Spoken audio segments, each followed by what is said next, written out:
Presença ilustre nesse programa, trazendo aqui ele, nosso querido, aquele que faz parte desta programação, desse programa de grandes histórias, grandes risadas, sofrimento, como é a vida. Já choramos juntos, já rimos juntos, já bebemos juntos, já brigamos juntos. Está aqui Evandro Santos. Boa tarde, muitíssimo obrigado. E a presença do Moreira, o nosso terapeuta também, que eu conheço de tempos. Moreira é um excelente profissional, um cara gente finíssima. Além de ser um grande profissional, um cara muito legal. Bela barba. E eles agora estão voltados para a saúde mental. Obrigado, Emílio. O Moreira e o Evandro vão lançar um podcast que vai estrear amanhã, às 7 da noite. Eles vão falar com o Tico Santa Cruz. É um serviço que a gente passa aqui para os ouvintes, que o Pânico é um programa popular, está no Brasil inteiro e tal. Todo mundo. E esse é um momento que a gente está sentindo, né? A gente está sentindo que a nossa cabeça não está muito boa. Deu um bizil. É a tintura azul, né? não é, Moreira? Não tá legal. E como é que você tá, meu bom Moreira? Então, Grande Moreira, grande Moreira. me falaram da barba aí, né? Bela barba. Barba do Portela. Freudiana, verdade. é. Porteliana. De quem sou grande fã, inclusive, já esteve algumas vezes aqui, né? Sim. Tô bem, Emílio. Graças a Deus. Fazendo um bom trabalho, desenvolvendo lá. Consegui crescer dentro da minha carreira como terapeuta. Hoje tenho lá a minha unidade, onde eu posso receber os pacientes. Você tá com uma unidade sua, não tá na... Eu saí daquela clínica. Saiu daquela clínica que eu te conheci. Nome, Emílio?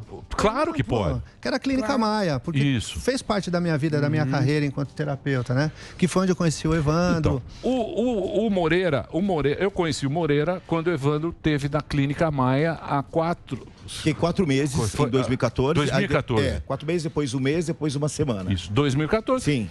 E o Moreira era o cara que cuidava do Evandro. Né? Um dos, mas rolou teve uma lá no identificação. Isso, eu trocava ideia com ele me ensinou os 12 passos, depois eu fui entender aquilo, porque o Evandro naquela época estava passando por isso e tal, aí eu fiquei pesquisando aquilo, fiquei tentando entender, e não é uma coisa, não é um negócio fácil. Não. Né? Se você olhar os 12 passos, é uma busca pelo autoconhecimento, e também esse autoconhecimento é um sofrimento de você entrar em contato.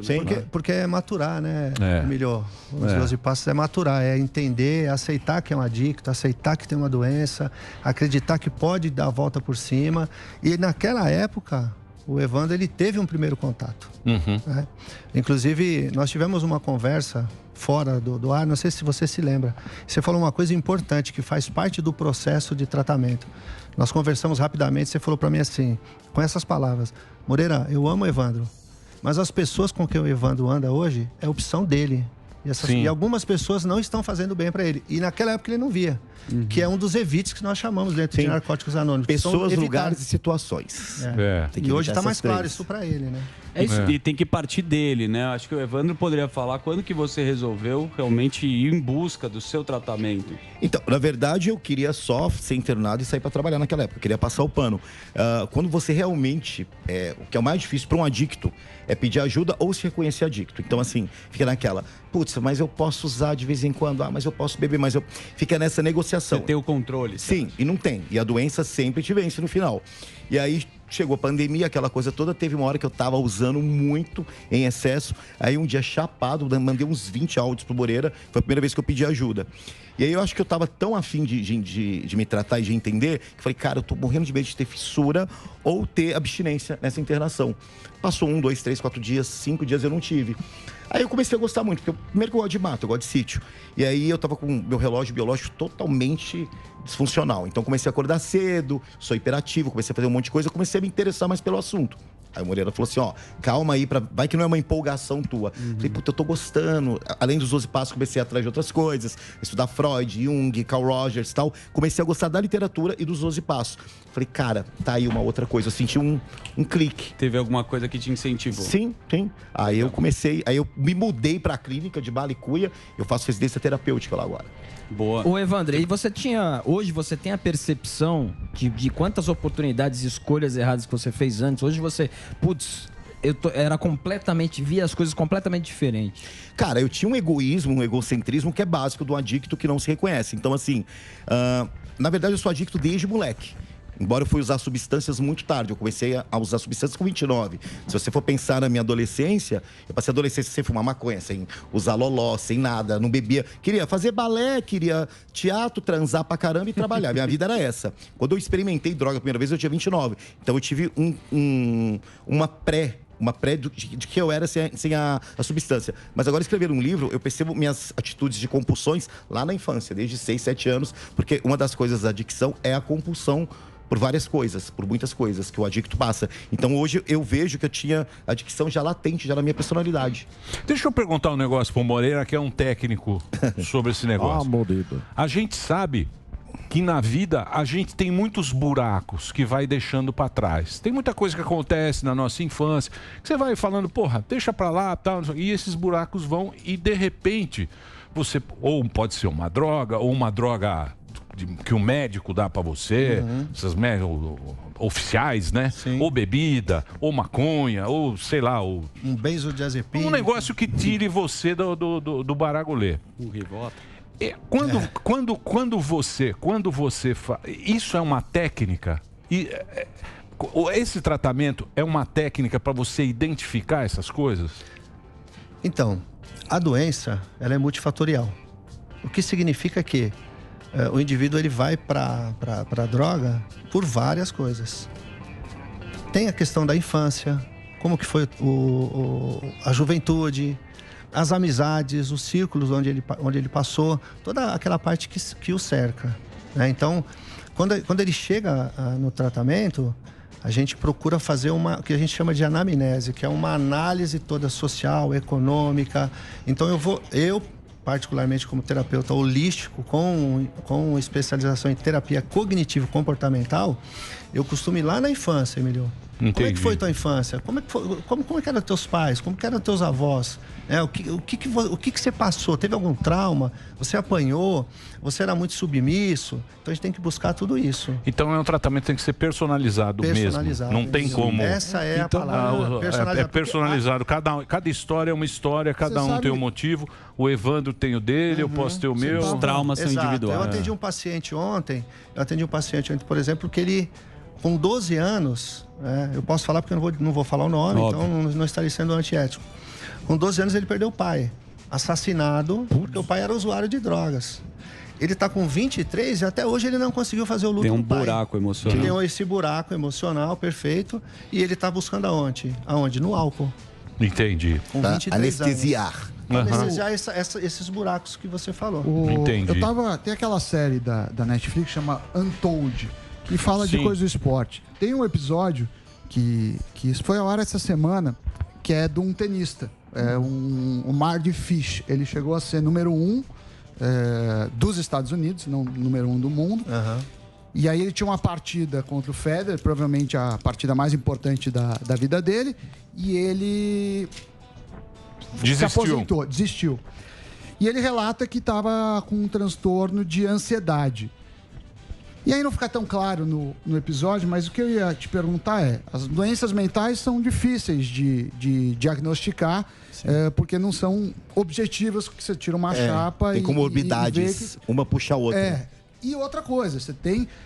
às vezes você fica viciado no remédio também. Sim. Porque aí você toma remédio para dormir, aí toma remédio para acordar. Assim, como que eu sei se eu não fico viciado no remédio? E ansiedade, assim, até que nível que a gente tem que se preocupar? Porque todo mundo aqui, eu, principalmente, me considero uma pessoa ansiosa. Porra, é uma consulta. Mas que legal essa tua pergunta. Muito obrigado. Porque assim, acertou. Nós estamos vivendo uma época, até o Emílio falou no início, nessa coisa da pandemia, que a gente já está indo, parecia que é uma coisa que ia passar rápido e tudo, e a gente já estava indo para 2 anos nisso, né? Sim. Então trouxe muita gente para essa ansiedade, essa coisa de ficar consigo. Sim. Então eu preciso ficar comigo o tempo todo. E ficar comigo significa acessar coisas que talvez no dia a dia, na correria, eu não dou olhar para isso. Então a ansiedade, ela vem disso, de você não identificar o que realmente, para onde você quer ir. Eu procuro colocar para os meus pacientes o seguinte: objetivo. Você tem que ter objetivo. Qual que é o objetivo do Evandro hoje lá e dos outros pacientes? Ficar limpo. Sim. Né? O que vai acontecer depois?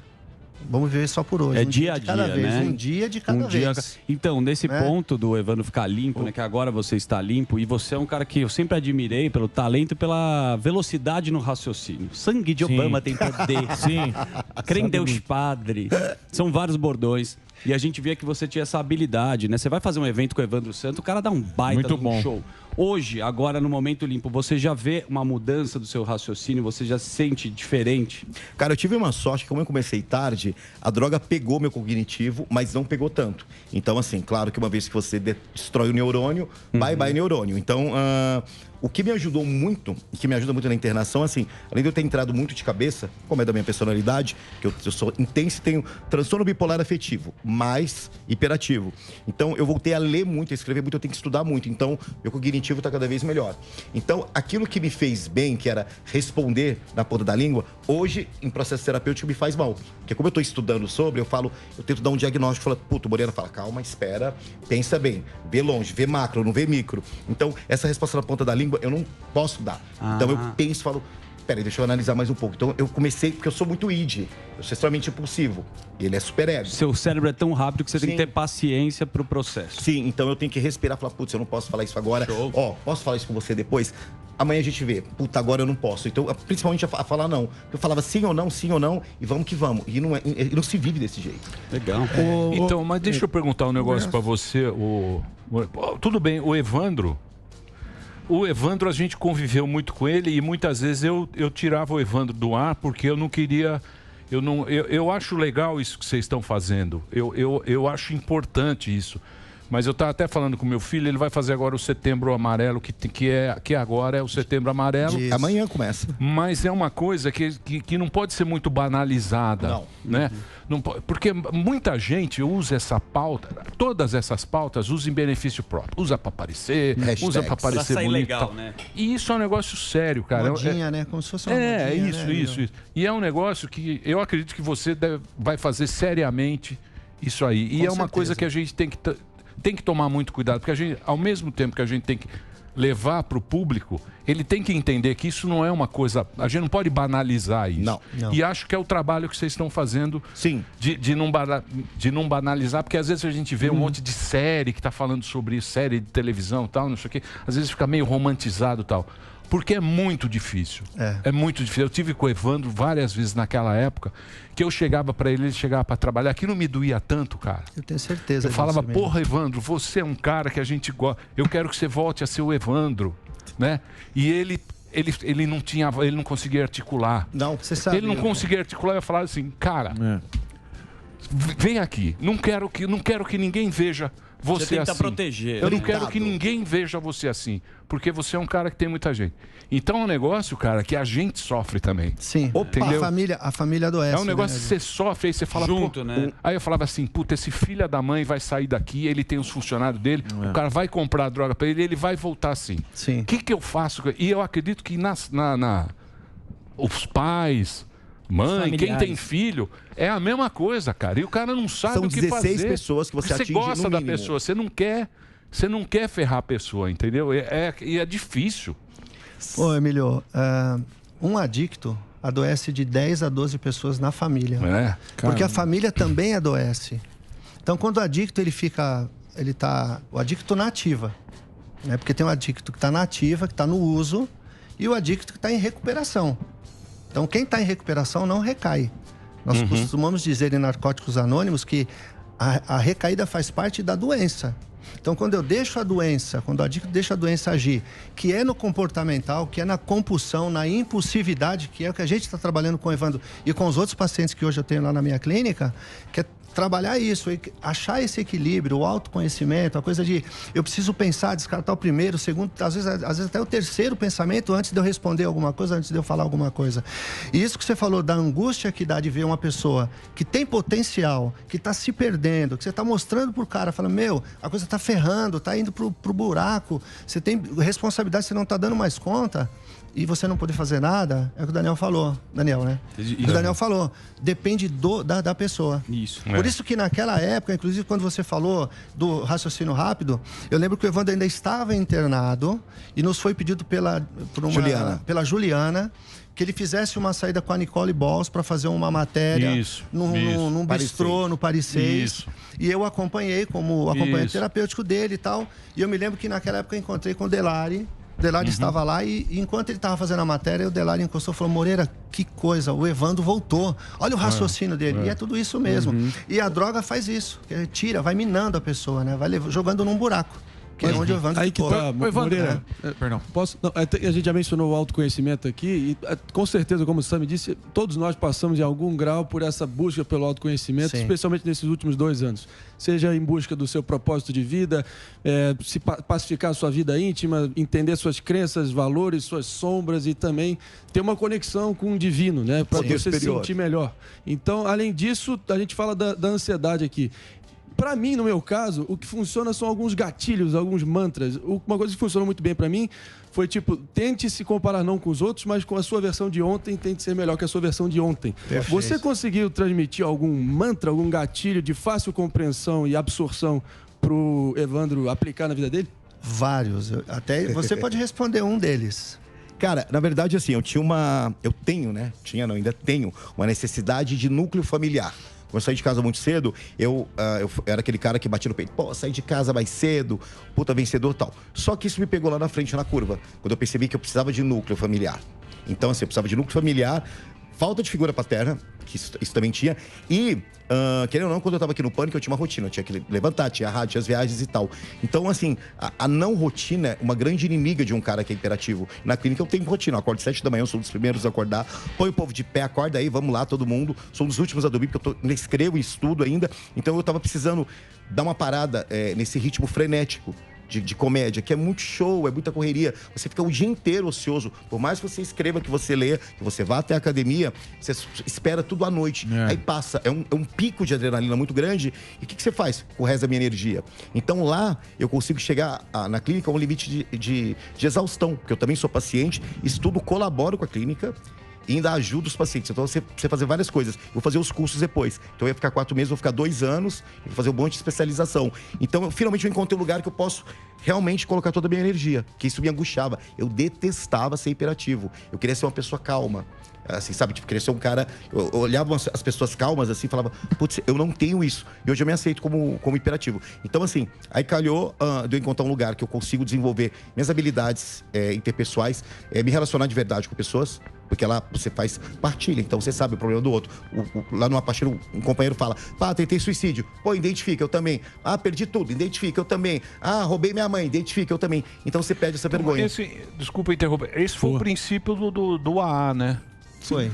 Porque o princípio lá não foi um terapeuta que criou, foi um cara que juntou um grupo, né? Ele juntou o grupo e falou, pô, eu tenho um problema. Ah, porra, eu também tenho, igual o seu. Ah, mas o que você vai? Eu faço isso. Porra. É estender a mão para alguém. Essa história é maravilhosa, né? Bill era um corretor de imóveis, um corretor da bolsa, perdão, e Bob era um médico. E Bill um dia encontrou com Bob, eles começaram a conversar, passaram-se 3 horas, aí eles olharam pro outro e falaram, pô, a gente tá 3 horas batendo um papo, não tomamos nada, funciona conversar. Esse barato funciona. Pô, vamos começar a levar para outros alcoolistas. E começaram a trazer para dentro de casa. E aí nasceu o Alcoólicos Anônimos. Começou daí então com Bill e Bob, e aí eles tiveram contato com Jung na época. Jung começou a levar para o lado da psiquiatria, começou a mostrar para os médicos que era importante, que a dependência química não estava ligada à loucura. Porque se nós pegarmos a década de 30, né, Emílio? Os alcoolistas eram internados em manicômios, não eram tratados como eram tratados hoje, como uma doença, né? Que a OMS reconhece e é uma doença. E até hoje tem muito preconceito isso, muito, né? Tem muito preconceito. Infelizmente. Dentro das famílias, né? É um assunto tabu falar sobre isso. E é isso que a gente quer desmistificar, porque a pessoa também sofre com isso, né? Sofre. A pessoa que tá dentro ali, porque você quer ajudar, mas você não sabe como. Sim. Deixa eu perguntar uma coisa pra você. Isso? É. Peraí, só mais um. Eu converso hoje cotileira com tireoide. Não é, bicho. É que faz tempo que eu não vejo o Moreira. O Moreira é um cara... Esse cara aqui, ó. Esse barbudo aqui, ó. É um cara muito bom profissional. Obrigado. Cara, Moreira é legal. Não, tô falando sério. É um Também cara não. top profissional e um cara muito bacana. Ele é um cara muito... E sabe, é tem um ser humano... repertório, conhece. Não, é um ser humano bacana. E Humorismo. é um cara... Eu até já esqueci. Ah, sim. Lembrei. Tá bom. É o seguinte. O Evandro... Vamos pegar o Evandro aqui, como exemplo, que ele já abriu para todo mundo. Sim. Ele vinha aqui, meio zoado. Aí quando ele estava muito zoado, eu falava, meu... Lá, Sim, a gente ia no banheiro, trocar uma ideia. Fica lá, segura o Evandro e tal. Aí ele saía daqui, ia para casa dele, tinha os funcionários dele que podia comprar a droga a hora que quisesse, porque ele era o patrão do cara. Sim. Falar pro cara, vai lá e traz droga para mim, que se dane e tal. Amanhã eu vou trabalhar, ou vinha ou não vinha. E você fica naquela. Num determinado... Esse fundo do poço, que vamos chamar assim, Isso, é isso o mesmo. cara tem que estar, porque ele tem que estar afim. Sim. Se o cara não tiver afim, nada vai acontecer. Não vai né? acontecer. Não vai acontecer. E fundo de poço não se mede, né? Depende de pessoa para pessoa. Tem paciente que... eu estou atendendo uma família agora, estou em tratativa para internação. A esposa está à frente. O marido não consegue mais trabalhar porque foi para home office por conta da pandemia e tudo. E como ele trabalha 1, 2 horas, o resto do dia ele fica ocioso, o que ele está fazendo? Bebendo. Aliás, né, houve um aumento aí, se salvo engano, de 40%, 50% de consumo de álcool, de terrível. vinho, delivery, das pessoas estarem bebendo mais e tal. Só um dado aí, né? Mas se a pessoa não quiser e ela não conseguir entender que está no fundo do poço, que pode ser um problema na família, pode ser um desarranjo econômico, um filho que chega para o pai e fala assim, pai, eu não aguento mais. Eu não aguento mais o que está acontecendo. Eu recebi uma família essa semana na clínica que a filha foi e a filha ela está se cortando. Nossa. Ela está... Porque o pai está dentro de casa alcoolizado, a mãe sai para trabalhar, perdão, e ela fica com o pai. E o pai fica alcoolizado o dia todo. Então, olha o desespero dessa menina, 15 anos. Ô Moreira, fazer uma pergunta aqui a respeito. O Evandro falou que ele é um cara muito intenso, né? Que ele se joga, assim como ele tá fazendo agora e ele sempre fez na vida. Como que isso atrapalha no tratamento de um dependente? Putz, que pergunta legal, cara. Fui eu. Mandei no WhatsApp. Verdade, sabe por quê? Eu preciso falar aqui, aproveitar esse espaço, a audiência de vocês maravilhosa que é. Quando o Evandro chegou pra mim e falou assim, Moreira, eu tô a fim de abrir, falar, sair do armário das drogas, como ele mesmo colocou. Eu me reuni com a minha equipe, eu fui o primeiro a ir contra. Por quê, Morgado? Porque eu pensei assim, eu vou ser julgado de uma pessoa que tá surfando numa figura pública para me promover. E eu, nesses 20 anos de trabalho, eu nunca procurei isso. Aliás, eu uso uma frase do Cortella que diz assim, é melhor eu ser importante do que famoso, porque fama passa. Sim, agora, eu ser importante é sensacional, né, cara? Então, eu sempre quis ser importante dentro da saúde mental, de ajudar as famílias, desse sofrimento que você falou, Emílio, que as famílias passam. E é terrível, porque alguns não conseguem chegar. Mas viu, Moreira, mas eu entendi. Deixa eu contar a respeito da intensidade do Evandro, porque o Evandro, ele mesmo relatou que tudo ele é intenso, tudo ele se joga. Como agora ele tá fazendo isso nos estudos e tudo mais, como que isso atrapalha no tratamento? Vou te responder. Porque é claro, vou te responder. O que acontece? Quando o Evandro chegou lá, uma das coisas que eu falei pro Evandro foi o seguinte, vai entrar aqui o Evandro Márcio. Certo. O Christian Pior, o ator, o famoso, esquece. Eu não quero essa pessoa aqui. E você também não vai querer essa pessoa. Eu quero o Evandro. O Evandro homem, o Evandro pessoa, o Evandro adicto, o Evandro drogado. Sim. E ainda disse homem pra mais ele... ou menos. Isso. E aí falei, e quebrei algumas coisas com ele, Morgado. Foi outra coisa, você não tem dealer. Certo. É traficante, irmão. Isso é nome bonitinho pra traficante. Porque o meu dealer vai glamorizar. Sim. Porque eu faço uso de Key, não. Você se droga como um cara que usa droga lá na Cracolândia. Não tem diferença, né? E o que eu trabalho, como que a gente trabalha com ele? O programa de 12 passos, que o Emílio falou no início aí, é um programa de obediência. Funciona, Morgador. Certo. Primeiro passo diz que eu preciso admitir que eu sou impotente perante a minha adicção. Segundo passo diz que eu preciso procurar um poder maior do que eu para me trazer a sanidade. Terceiro passo diz que eu preciso entregar minha vontade, minha vida aos cuidados de um poder maior, da forma como eu compreendo. Depois eu faço um histórico da minha vida e a gente segue até chegar no 12º passo, que é experimentei um despertar. E aí eu posso passar a mensagem para o outro adicto que está sofrendo. Que é que o Evandro está caminhando agora. Que é que eu venho fazendo há 20 anos. É um trampo, né? É um trampo. Agora, posso falar uma coisa para você? Posso falar um negócio para você? Eu vi lá o Evandro, ele tava zoado aí ultimamente. Ele mandava, eu até falar para ele, que ele não tava mais aqui. Aí ele mandava falar, bicho, para de publicar esses vídeos, cara. Para de publicar esses vídeos. Você tá publicando esses vídeos, não sei o quê. Aí depois ele sumiu, tal, e não sei o quê. Alguém me falou, o Evandro tá... Quando eu vi que ele estava com você, eu falei, puta, graças a Deus. Moreirinha chegou. Obrigado. Graças a Deus ele tá com o Moreirinha. Porque aí eu lembrei, eu falei, porra, não é um negócio... Que é o que você fala. Tô colado com o Evandro para vender meu espaço aqui. Porque eu conheço você. Eu conheço você e você sabe o que você é. Sim. E a gente conhece você pelo que a gente passou. Toda a situação. Sim. Então, o que os caras acham, porque os caras sempre... Os caras sempre vão encher o saco, sempre vão encher o saco. Sempre vão encher o saco. Pensam que falam de mim também não me definem, né? Eu achei que eu ia ter mais repúdia. Né? Eu pensei que eu ia ter mais repúdia quando eu saísse. Falei assim, já vou me preparar para as pedradas. Até que não, porque na verdade, assim... Esse bigodinho, esse cabelo... Parecendo o Mário. Porra, isso aí tá... Parece o Tiririca da Deep Web. É o filho do Smurf com o Thiago. Quieto aí, mano. O Dileira emagreceu por mérito, rapaz. Me emagrece por mérito, mano. Tá bom ainda, bicho. É bariátrica, coisa mais... Vai, fiz bariátrica. Então, Emílio, deixa eu te falar uma coisa. O MC Brinquedo da Deep Web, vai lá. Deixa o dedão amarrado. Aí o que acontece? Puta, até perdi o raciocínio. Filha da mãe desse Morgado. Que isso? Esse aí tá voando, esse gordão aí. Tá chato. Tá o quê? Que isso? Separou. Cafona na Disney.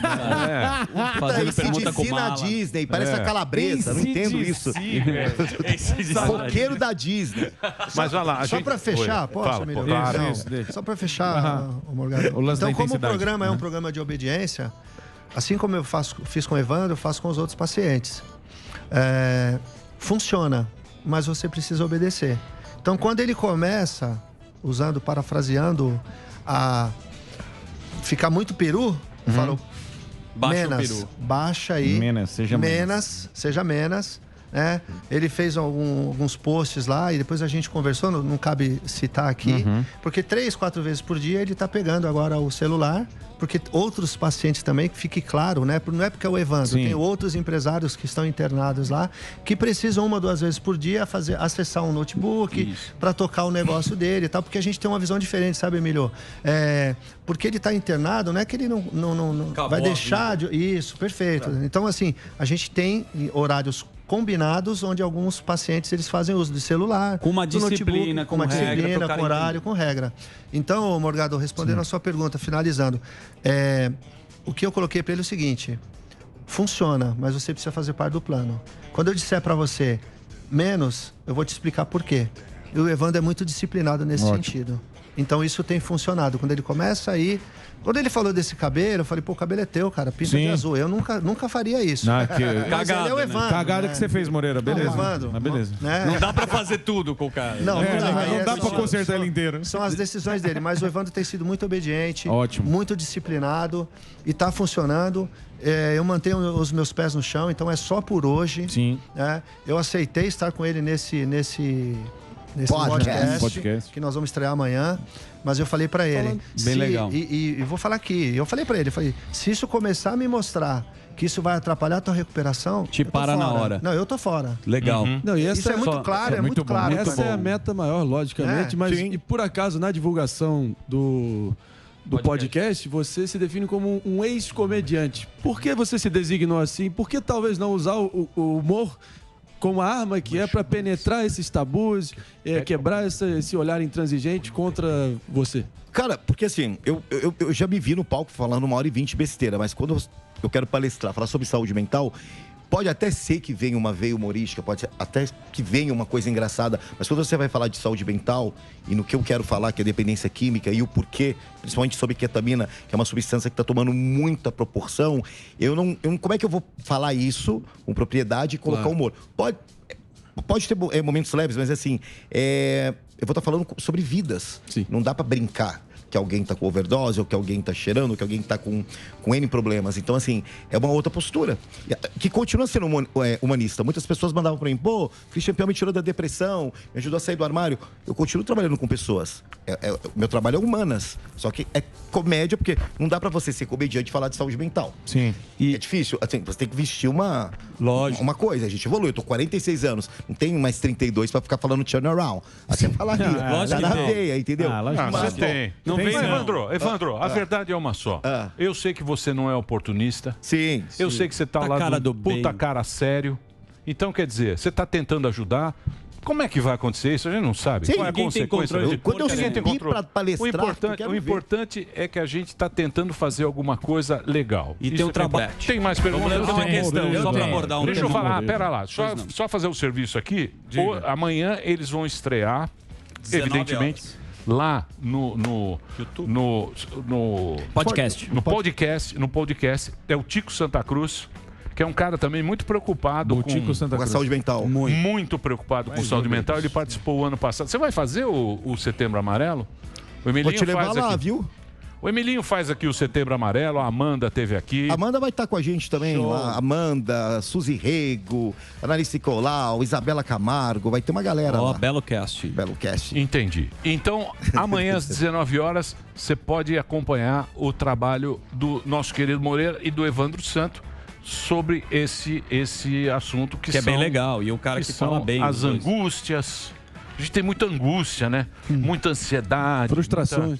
Muita frustração. Defeitos de caráter. Não, né? e- Legal que destrincha. E tem a questão comportamental, que você está falando de outros casos, do menino que teve o pai assassinado.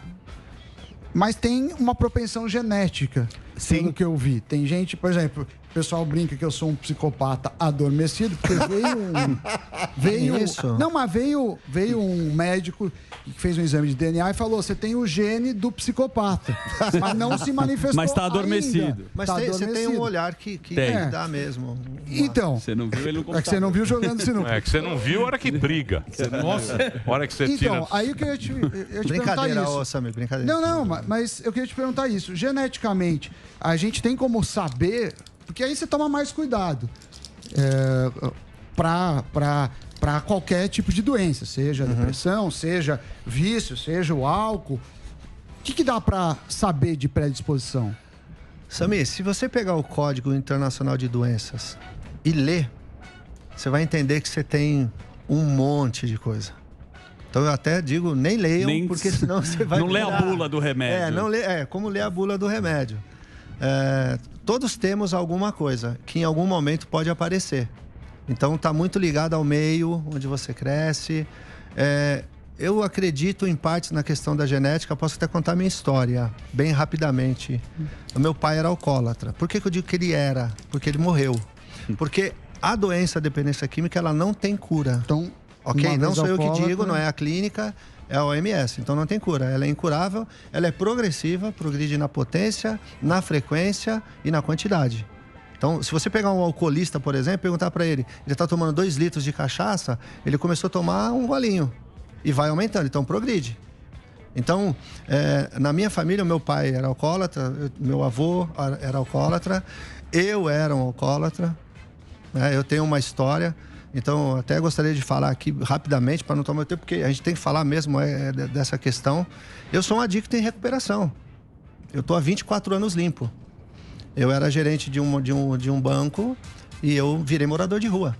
Caramba, não sabia disso. Pois virei morador de rua.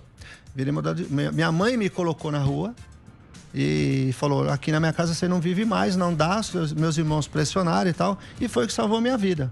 Então morei 2, 3 meses na rua, até que uma igreja me acolheu e me deu uma oportunidade, depois me mandou para uma comunidade terapêutica. Isso foi em 1997. Aí eu não tinha mais nada. E de lá para cá eu conheci lá os 12 passos, conheci minha espiritualidade, desenvolvi minha espiritualidade, saí, retomei o trabalho nesse banco, não mais como funcionário, mas como terceirizado, fui reequilibrando minha vida, até que em 1999 eu me casei. E estou casado hoje com essa pessoa. Essa hoje. droga você não se livra. Isso aí Não. você vai ficar pra da vida. Sério, É difícil. Isso é uma merda. Dois anos, Isso é uma merda. Tá aí um velho sábio, viu? Isso é. Ela reclama que você trabalha demais, Emílio? Isso é uma merda. Ela reclama que você Eu queria te trabalha fazer muito? essa pergunta, Emílio. Eu sei que eu Não, larga. vamos esquecer. Vamos falar de deixar? droga mais leve. Mais Vamos leve, falar. tá bom. Falar de cocaína, Eu queria, morfina. Maravilhoso. Pô, eu não sabia dessa história. Tem história linda, meu. Eu não sabia dessa história, ô Morena. Agora me fala uma coisa. Você acha que hoje em dia... Peraí.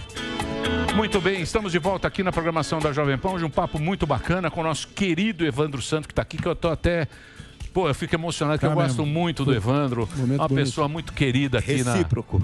Uma pessoa que a gente... Tem a nossa história. Tem a nossa história, temos os nossos momentos que a gente viveu, tá? Uma pessoa muito querida, fez aqui um programa nosso aqui na Jovem Pan, 11 na aninhos televisão, aqui, tá? pô, 11 anos. E é um cara que a gente... Eu posso falar por mim assim, eu sempre tive muito carinho por ele, porque é um cara que ele morava sozinho, tinha um AP dele lá, era um cara que gostava de ferver, a gente trocava ideia de música, de cinema, tal, não sei o que, a gente tinha muita... Afinidade cultural. Isso, a gente tinha afinidade e é um cara muito querido, né? Um ser humano bacana. E aí teve nas drogas, entrou no negócio e agora está fazendo um trabalho muito bacana. Ele quer o quê? Quer levar para você de todo o Brasil essa experiência que ele está tendo com um cara muito sério, um cara que também eu conheço já desde 2014. Desde 2014, quando ele esteve lá com o Evandro, que é o Moreira, e eles vão lançar agora um podcast. O Moreira tem uma clínica, hoje em dia é clínica, é @clínica Moreira, é isso? A Moreira. @a Moreira. Clínica A Moreira. Quem quiser conversar com ele, entra lá, vai passar o... Eu não sei, tem esses arroba aí? Só entrar no passando Insta. aí, isso. E ele vai estar lançando um podcast para você aí que está angustiado nesse momento, que está com a cabeça e tal, você entra lá. Nesse podcast eles falam sobre saúde mental. Tem o convidado e a gente faz um atendimento online. Tipo, a pessoa manda lá, é anônimo, né? Meu marido tá me batendo, é viciado em cocaína, eu sou codependente, que a gente tem que falar muito de codependência também. Como devo agir? Então, ele dá a opinião dele, eu dou a minha como paciente, como estudante, e o entrevistado também. Então a gente vai fazer um SOS ali no podcast. Bacana. Porque eu recebo muita coisa de direct, as pessoas pedindo orientação. Putz, meu filho tá fumando maconha e ele tá ouvindo vozes. Maconha dá surto psicótico? Dá sim, claro que dá. Então, assim, falei, cara, a gente precisa começar a atender essas pessoas. Começar a olhar para essa... Porque tem muito tabu. A pessoa não sabe o que é adicção, na real.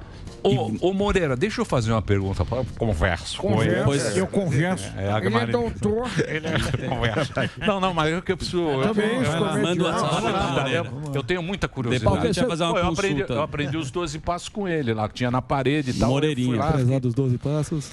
Os 12 passos, ele tem um momento que ele fala sobre a espiritualidade, né? Eu acredito que é muito importante você encontrar essa espiritualidade. Você acha que essa zoeira que a gente está tendo em saúde mental hoje em dia é porque as pessoas não estão cuidando mais muito do espírito? Elas estão muito material, muita coisa. Compra aqui um negócio, eu faço aqui, tal, não sei o quê. Você acha que isso é um... Sim, é muito ter para ser, né? Eu tenho que ter para ser. E esse não é o caminho. Eu preciso ser primeiro, né? Espiritualidade, o básico, né, Emílio, de espiritualidade é a qualidade de relacionamento. Então, se os seus relacionamentos são bons, se você se relaciona bem com a esposa, com o filho, com o vizinho, com o irmão, com o primo, você tem uma espiritualidade equilibrada. E é claro que as pessoas acabaram se afastando, né, desse poder superior, como cada um compreende. Então, mas lá na clínica a gente tem o Evandro, que tem as convicções dele espirituais, eu tenho lá um judeu, eu tenho lá um bandista, eu tenho lá aquele que é da Assembleia de Deus, aquele que é crente, bem aquele misturado, que não acredita em nada, e tá tudo certo. O que a gente quer, o que a gente propaga dentro do tratamento é exatamente a pessoa se encontrar, né? Porque a droga, a adicção, Emílio, ela tira do ser humano a capacidade de estar com ele. Eu insisto em falar sobre isso. Porque eu preciso, se eu conseguir estar comigo num dia sozinho e me curtir, fazer um lanche para mim ou fazer um jantar para mim e eu estar bem comigo, eu estou bem espiritualmente. Porque não adianta falar, ó, eu estou com outro, estou bem, mas se eu não estiver legal, se a minha mente não estiver legal. Então, quando a gente fala de relacionamento, a gente está falando de espiritualidade. E se apegar a alguma coisa, para mim, serviu. Né? Então, quando eu estive internado, em 97, eu me encontrei e comecei a ler a Bíblia. E achei legal. E inclusive, falei para o Evandro, leia lá a Bíblia. Quando fala de 12 passos de programa, Emílio, não está falando de se converter. Não é isso. Né? Não é isso. Embora a conversão é uma coisa importante. Mas espiritualidade, com quem que eu estou conectado? Sim. Que pode ser comigo. Né? Que é o pertencimento, né? O pertencimento, é o pertencimento. Isso. Que Né? é o que o adicto chega totalmente desconfigurado, é um bonecão desmontado, a gente tem que remontar. E essa coisa de se reconhecer, de pertencer a algo, que aliás, uma das coisas que leva para o uso é querer pertencer a uma turminha que dá um pega, uma turminha que usa um pó que fica legal, que me torna um super-homem. Então, mas desculpa abordar esse assunto, Imagina, pode ser um lá. tabu, mas a gente precisa ser falado. Muitas vezes, quando você vem em qualquer palestra de droga, o Evandro, ou um cara que ama Lady Gaga, adorava ficar chapadão sobre o efeito. Não é só pela a falta que ele tinha ou pelos buracos emocionais.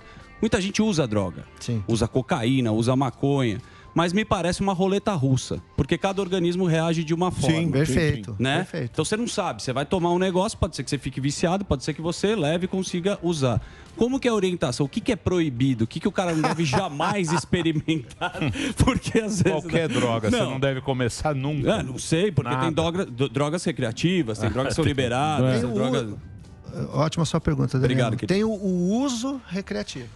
Eu conheço muitas pessoas que usam como recreativo, né? Ou esporádico.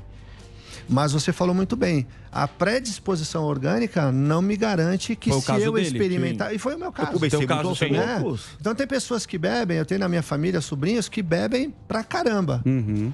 São alcoolistas, mas são funcionais. Trabalham, pagam suas contas, estão presos no casamento, mas funcionam.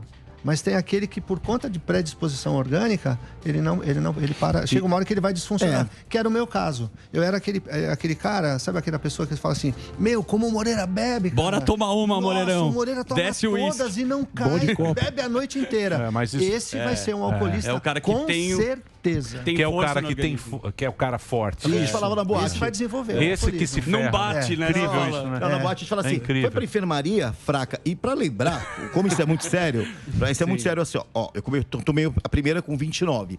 Éramos disciplinados, tomávamos uma vez ao ano no Rio de Janeiro. Então a gente juntava dinheiro o ano todo, umas bebinhas pobrinha que a gente era, alugava um apartamento, tomávamos em cada festa 1 ou 2. Beleza, passava-se o ano. Tá bom. E aí, depois isso foi pra 6 meses. Eu ainda não estava no pânico.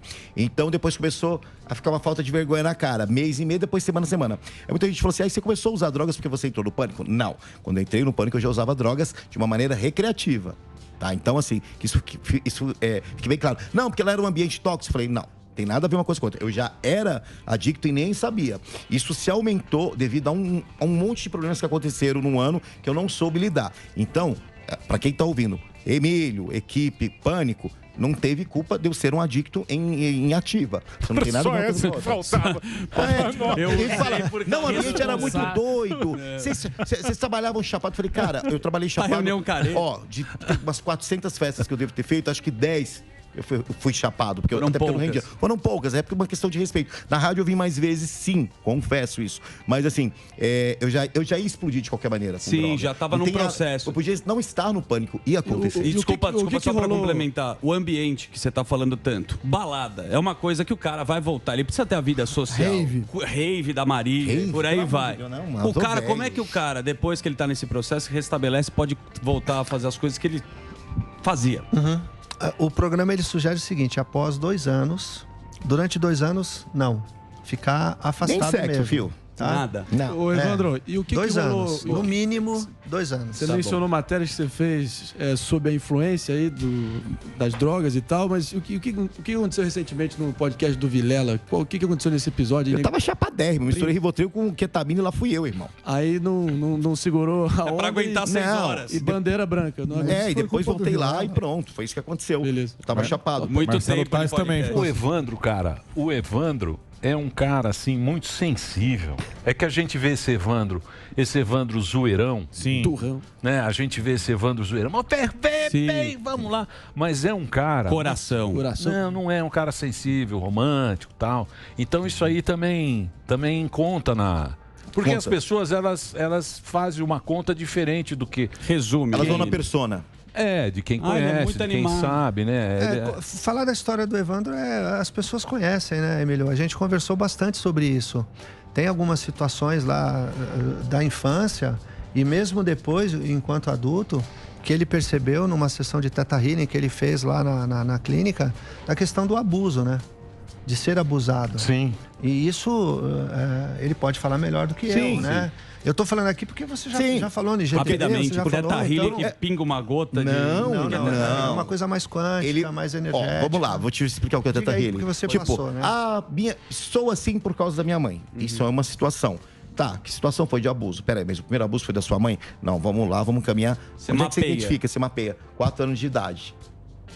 Entendeu? Tipo, abusado pelo primo. Uma regressão, então, né? É o primeiro abuso sexual. Então, aí, as outras relações, você considera normal ser abusado. Você não sabe o limite entre ser generoso e ser abusado. Então, fica uma linha muito tênue. Legal, então, é um livro da vida. Vai fazendo a cronologia. Eu tô escrevendo sobre isso no meu livro. Então, assim, eu converso muito com os acolhidos lá, com meus amigos. Então, assim, uma boa parte, você me corrige se eu estiver errado, dos adictos que entraram em ativo e que estão tentando se recuperar, tem problemas ou ausência de pai e mãe, ou um lar totalmente disfuncional, e muitos passaram por abusos, tanto homens quanto mulheres. Sim, mas tem uma outra coisa que eu gostaria de aproveitar o espaço para dizer. Eu sempre falo isso. Tem uma geração que está sendo criada aí com muita facilidade, sabe, o Daniel, Emílio, pessoal, com muita facilidade, tem tudo na mão. Acesso a tudo. Né? E pior, adormece olhando para isso aqui, acorda olhando para isso aqui. Isso, exatamente. E aí, muita facilidade gera fragilidade. E os adolescentes, e os jovens que chegam lá na clínica não têm maturidade emocional nenhuma. E eu trabalho muito com eles o seguinte: pensa numa coisa, que isso é verdade, todos nós iremos um dia. Isso aí não tem como a gente escapar. E eu falo muito, olho no olho, e falo a real. Assim, um dia papai e mamãe morrerão. E o que você vai fazer com essa dependência que eles têm que fazer tudo para você? Aquela coisa que o Cortella fala, né?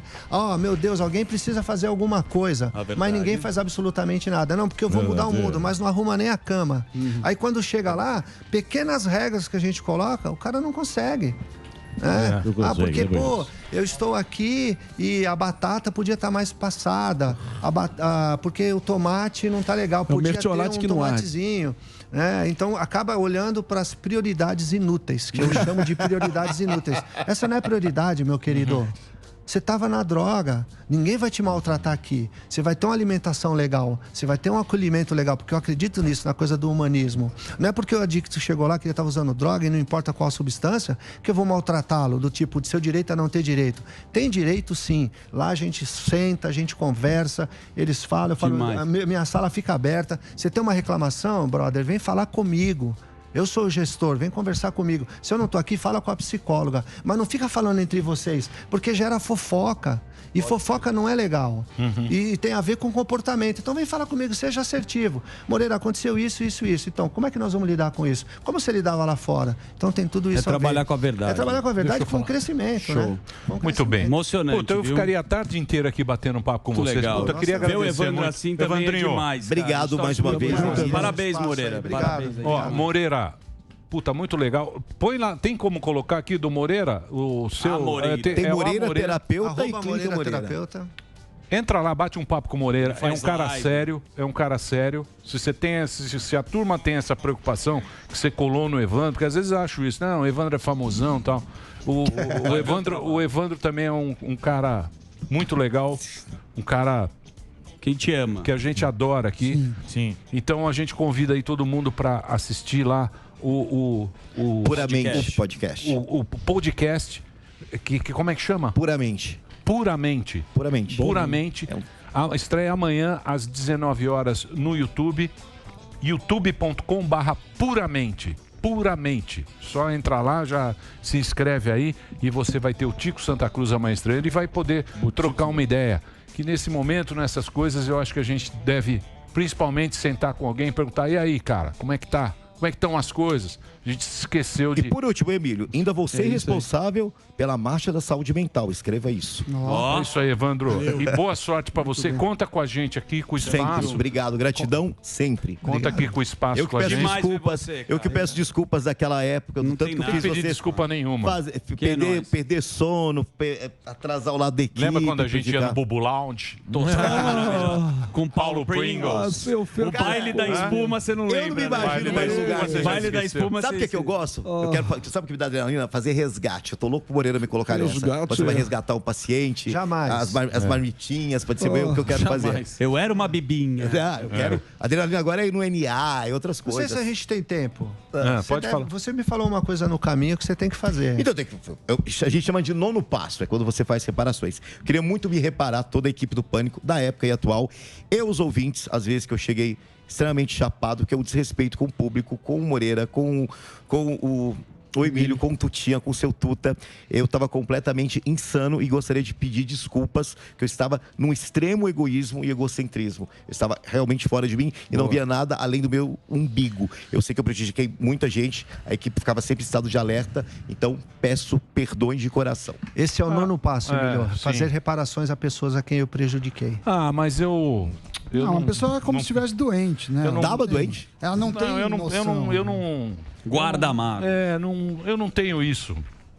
Eu não sei, não tem. Pra mim é só uma emoção estar aqui com o Evandro, ver que ele tá legal. É demais mesmo, que ele cara. Tá querendo fazer um caminho diferente, bacana. Virtuoso. E foi o que eu puder fazer por ele e por você também, Moura, porque você é um cara, você é um profissional bacana, cara. Obrigado, Emílio. Obrigado é um profissional pelo espaço, bacana. cara. Tem muito esse meio aí é complicado você botar no ar pro Brasil inteiro, mas eu sei que você é um cara responsável, sério naquilo que você faz, e o Evandro, nosso parça. Né? Muito obrigado. Obrigado, gente. Valeu. Beijo Valeu. Então entra lá, podcast amanhã 19 horas com o Tico Santa Cruz. youtube.com/puramente.